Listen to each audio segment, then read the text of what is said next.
In the past, I've made an argument for ethical necromancy, largely based on its massive potential for labour saving in creating a new class of magically inexhaustible workers to do dangerous, backbreaking or tedious labour, which leaves regular labourers to pursue less harmful avenues of employment and may well break down entrenched feudal systems. Now, I don't believe that is the only potential result of getting reanimated dead people to work, but it is a plausible one.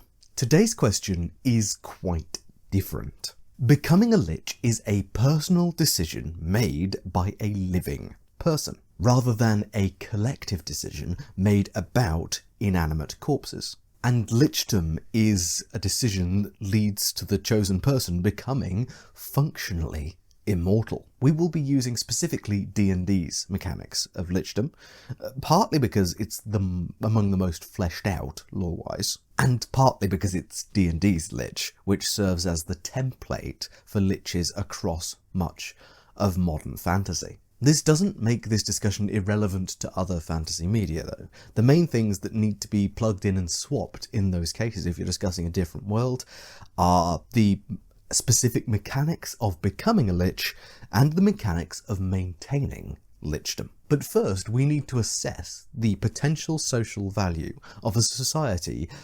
legitimately immortalizing one of its members. In a fairly cynical sense, if, for example, a monarch with a perception of divine right of rule is transformed into a lich, succession wars and transfers of power become far less relevant. Another thing that becomes less relevant is ensuring that future generations of the divine or kingly line are prepared or competent enough to rule. Of course, there are various problems with an immortal Lich King, chiefly the nigh impossibility of social revolution and the danger of the Lich being unwilling, unable, or uninterested in effecting broad systemic change. It worked for the first 50 years of my reign, so why can't we continue burning heretics? Locking yourself in to the prejudices and whims of one guy forever seems ill-advised, especially when that guy may be corrupted by the necrotic evil power of the lichdom ritual, or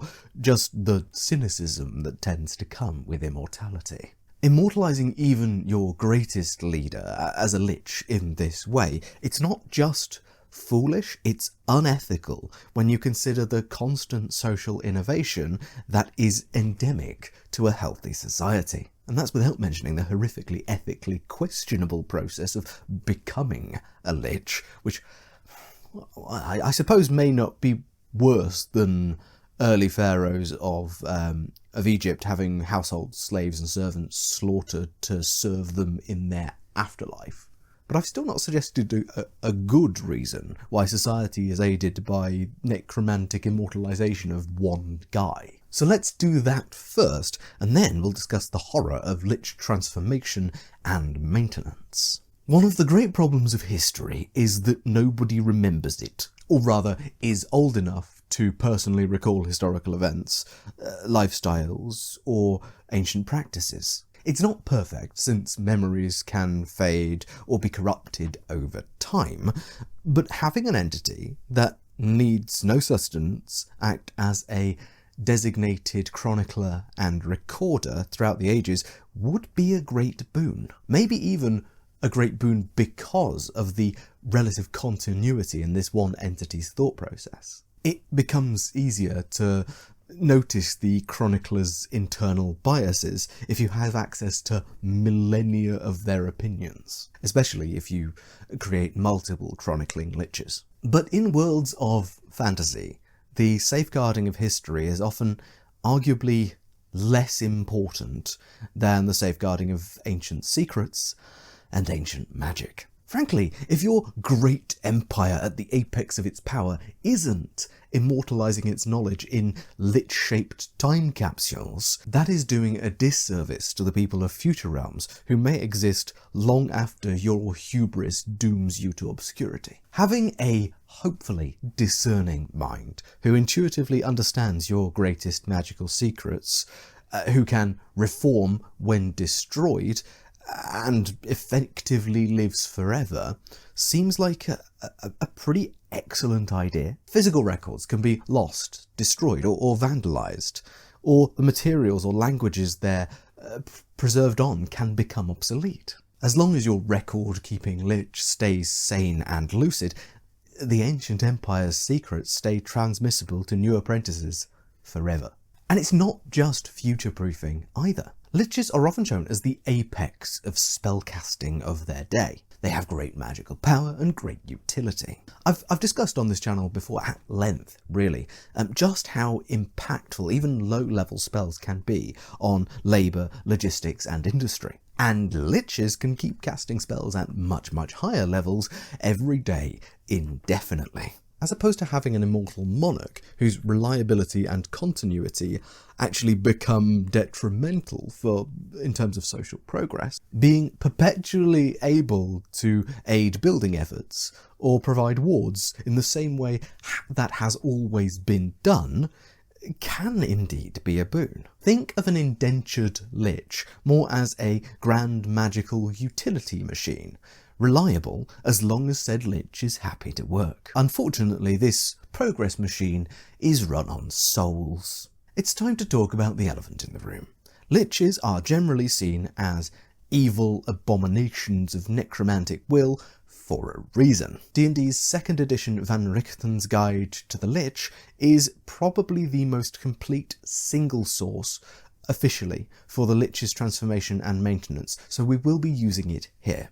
But suffice it to say that each Lich ritual is somewhat unique, but follows a basic formula similar to what's about to be outlined. First, a phylactery must be constructed, casting 1,500 gold per level of the spellcaster, at least in 2nd edition. This item must be enchanted, must have soul-trapping magic placed on it, a reincarnation spell, and finally, it needs to be made permanent through magic. Once the phylactery is constructed, a mage must formulate a potion comprising a host of natural poisons like belladonna and nightshade, as well as the blood of numerous poisonous creatures, which must then be mixed with venom from various rare entities like wyverns, and mixed finally with the heart of preferably a sentient creature. Later editions solidify this to be a little more than a preference, and also suggest that said creature must be innocent. This is one of, I believe, many occasions where the word sentient and the word sapient have been mixed up. It is expected that this creature is not, a rabbit. After the potion is imbued with a variety of necromantic and death-defying magic, it too is made permanent and then drunk on a full moon. Even then, with all that preparation, the mage attempting this ritual could very easily still die permanently, instead of becoming a lich. The crux of the ethical issue here, really, it's the sacrifice of an innocent, especially as maintaining a lich's form requires regular sapient sacrifices. 2nd edition says they need 1 sacrifice every 100 years, though later editions seem to up this requirement. The ethical dilemma at hand is somewhat reminiscent of Ursula K. Le Guin's The Ones Who Walk Away from Umlas. Can it be ethical to completely destroy and potentially eternally torture one innocent mortal soul for a broad and permanent benefit to society? Is it still worth it to sacrifice one person every 100 years? Or every 10 years? The answers to that will vary from person to person, culture to culture, and crucially, they will vary over time as social progress develops new concepts of autonomy, personhood, and rights. It's a similar way in which human sacrifice is horrific and barbaric to us, whereas to frankly most of our ancient ancestors, it was a valid method of religious practice done to please the gods. Furthermore, this ethical trade-off that we're discussing here only makes sense if the lich is a willing servant of society. In short, a lich made in this way as a preservation and aid to society, designed to preserve magic and knowledge and apply those things on behalf of future generations, that such a lich should not be in possession of its own phylactery, the object which guarantees its immortality. The phylactery must be social property, held in trust by the people to whom the lich is pledged. Immortality, infinite study, and an indefinite ability to use magic to help the world you've chosen to stay in forever seems like a trade-off that some good-hearted mages may genuinely choose, even if it means that the source of their immortality is not in their hands, is in the hands of those they have pledged to help. Especially if their immortality can be terminated on their request by those in power who possess their phylactery, or when it becomes unsustainable or immoral to keep sacrificing innocent individuals to fuel their eternal undeath. Society basically gets to decide or vote every so often whether sacrifice is worth keeping around the greatest mage the nation has ever known. In this way, the ethics of lichdom can actually evolve with societies, with only the most responsible mages permitted to become liches, knowing that they serve society and society maintains their eternal life. Now, this concept does have issues. First, having a system like this doesn't stop random mages from doing it themselves, keeping and hiding their own phylacteries and hunting souls to keep their undeath around just on their own merits. Furthermore, this system doesn't account for liches who want to renege on their promise to serve. All a lich needs to do is die, and its body reforms next to its phylactery, wherever that's been safely and secretly stowed. Yes, a nation can invest resources in relocating the phylactery and guarding it from the reformed lich's eyes, but the weakness remains. Finally, this conception doesn't account for the very real possibility or inevitability that the lich outlast its society that it was created to help. In fact, it's in response to that last criticism that I believe that the lich as indentured spellcaster is a really strong answer, because there is a built-in failsafe. A lich that doesn't feed souls to its phylactery for some time turns dormant.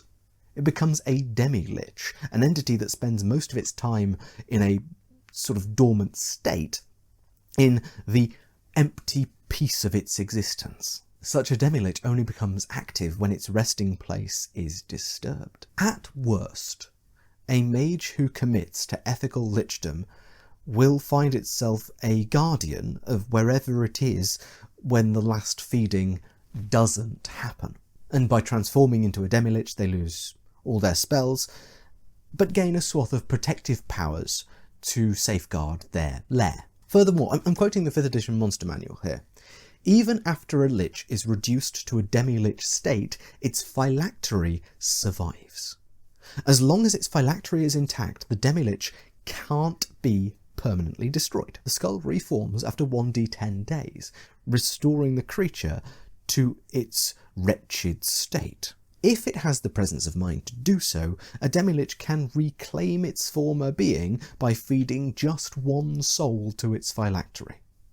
Doing so restores the Demilich to its lich form, reconstituting its undead body. So what we have here in function is a spellcaster made indefinitely immortal through the sacrifice of one innocent, who can then aid society for as long as they are being fed souls, and then when that is no longer viable or ethical anymore, the lich falls dormant, to be reactivated again for the price of a soul if that ever becomes viable, ethical, or necessary to save the world. In stark contrast then to how the lich is normally presented, ethical lichdom is a solitary, self-sacrificing existence, where the recipient is painfully aware that each moment they live comes at a cost that has been paid on its behalf. These are mages who sacrifice their own afterlives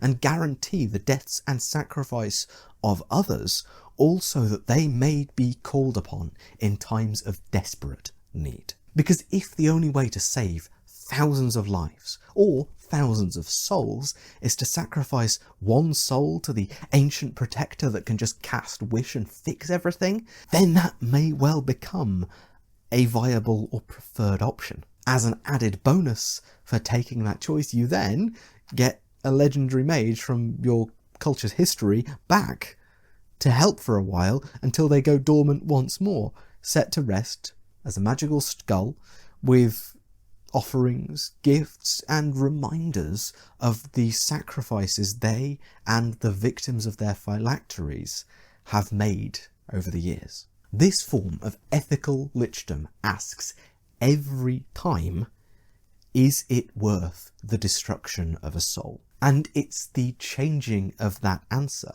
the arguments and the justifications which turn this concept into an active complexity in world building, especially with regard to what happens after the society that the Lich has pledged themselves to it no longer exists. Will adventurers find and feed the phylactery so they can gain the Lich's awesome power?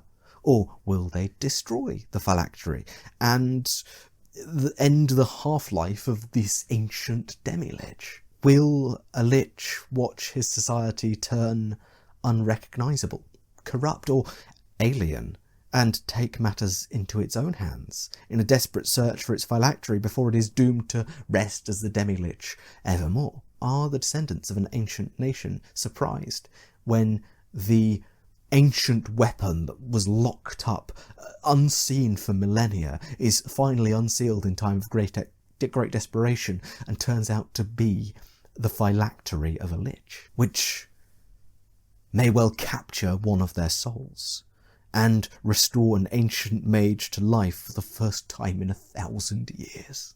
The transition between Lich and Demilich and back again is nowhere near explored enough in the world building and lore of Dungeons and Dragons and surrounding media. And I believe that ethics are actually the perfect sphere to highlight what the Lich can be, more than just a megalomaniacal mage, at least. I hope you found that interesting and that that's helped you think a little more about how mechanics and lore can marry up in very interesting ways when we take them seriously as concepts and choices that societies need to make over time. And I also hope that it helps kickstart a discussion, either internally or in the comments or wherever, about ethics in fantasy, because I really feel like we don't talk about it enough. It's really science fiction that tends to have all the interesting ethical discussions and dilemmas. What is personhood? Is a non-human life as ethically valuable as a human one? What are the implications of collective consciousness or entrusting social order to machines? So hopefully this has given you some thoughts, and I'd love to hear about those in the comments. And please do all the good things. If you enjoyed this video, check out my older video on ethical necromancy, and all that good stuff. That you know the drill. So with all that said, I've been Tom, otherwise known as the thegrungeonmaster. Thank you so much for watching, and I will see you, I hope, in the next video.